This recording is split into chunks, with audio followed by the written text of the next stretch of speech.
سلااوان لێبێت و ئەم کاتتان باش لە نەخۆشخانەی چۆمان دیارە ئەمڕۆ دەستگای تەندروستی گشتی کوردستان لە ژێر چاودێری نووسنگەی مەلا مستەفا بارزانی کۆمەڵێک پێداویستی و دەرمانی پزیشکی پێشکەش بە بەڕێبەرایەتی و نەخۆشخانەی چۆمان دەکات. دیارە نەخۆشخانە و بەڕێبەرایەتی تەنج چۆمان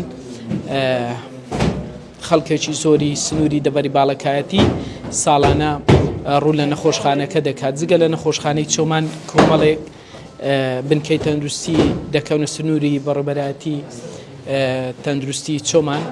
هەوڵە دەم گفتوگۆ لەگەڵ بەڕێبەری تەندروستی سۆران دکتۆر ئەحمەد بکەم سەبارەت بەو پێداویستە پزیشکانێک کە ئەمڕۆ ئەم دەستگایە دابینی کردووە. کاک دکتۆرە گەر بێت تێرە بێ زەحمەت سلااوت لێ بێت ماندوو نەبن پێم بڵێ ئەمڕۆ چ پێداویستی و تەندروستی پێشکەش بە نەخۆشخانە و بەڕێبەرایەتی تەندروستی چۆمان دەکرێت؟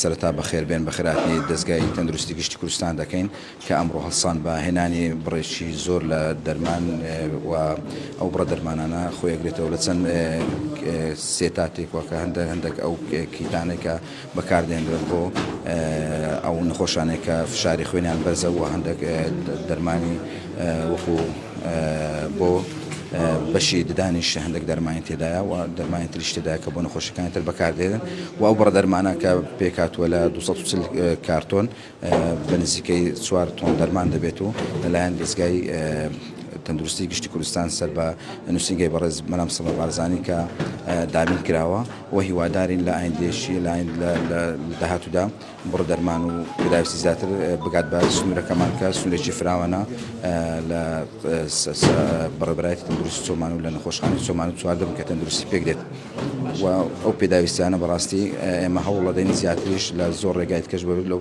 خزمەتکردنی هەوڵاتیانی دەڤەرەکەمان.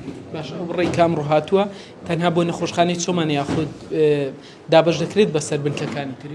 طبعاً بڕە پێویستەکە بۆ نەخۆشخانەی چۆمانەوە دابەش دەکرێت بەسەر ناحیەکان کە چوار بنکەی تەندروستی بە سەرچیا و ئەو پێداویست ئەگەر پێداویستی شدا بدە بۆ گوندەکانش کە خۆی بینتەوە لە بنکەی تەندروستی بەسەر ئەوانیش دابەش ئەکرێت. زۆر زۆر سپاس.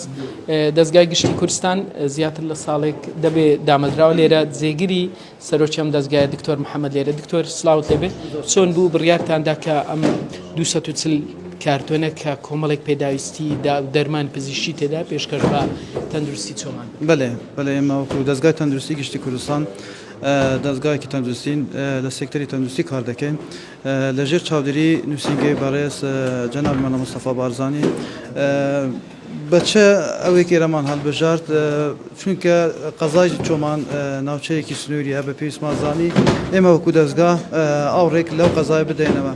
ئەوە بوو دوێنێ بە هەمانگی لەگەر بەڕێبەرایەتی تەندروستی چۆمان بەکارەکەی هەڵستان و ئەو بڕە دەرمانەمان لەو دابین کرد کە پێک دێت لە 230 کارتۆن دەرمانەکانیش هەمە جۆرن. دەرمانی میلۆکزیکامی تێدایە 7 بە 15 دەرمانی ئیترۆکسیای تێدایە دەرمانی کین ئۆ ئەوەی غسولی فەم دەوی تێدایە لەگەر ئۆندیسترۆن ئەوانەی نەخۆشی مزمینان هەبیتن.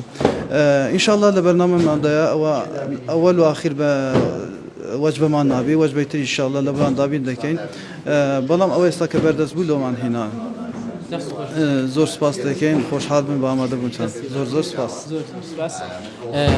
دیارە ئەمڕۆ دەستگای گشتی کوردستان ئەم پێداویستیانە کۆمەڵێک پێداویستی گرنگن وەک خۆیان باسییان لێوە کرد لێرە لەم ژوورەی نەخۆشخانە دادەنرێت و دواتر لە ڕێگای نووسراوەیەکی فەرمی جگە لەوەی کە بنکە تەندروستیەکان و نەخۆشخانەکان چەندە پێداویستیان بەش دەکە دابەش دەکرێت لێرە وەک بەڕێبەری تەندروستی چۆمان دکتۆر ئەحمەد ئاماژەی پێکرد کە ئەم بڕە زۆرە کە زیاتر لە 4 تۆنە کاریگەری ڕاستەوخۆی دەبێت لەسەر ئەوەی کە کۆمەڵێک بابەتی دەرمان لای ئەوان کەمە ئەوە دەتوان ڕاستەوخۆ بەو نەخۆشانەی بدەن کە پێویستیان پێێتی.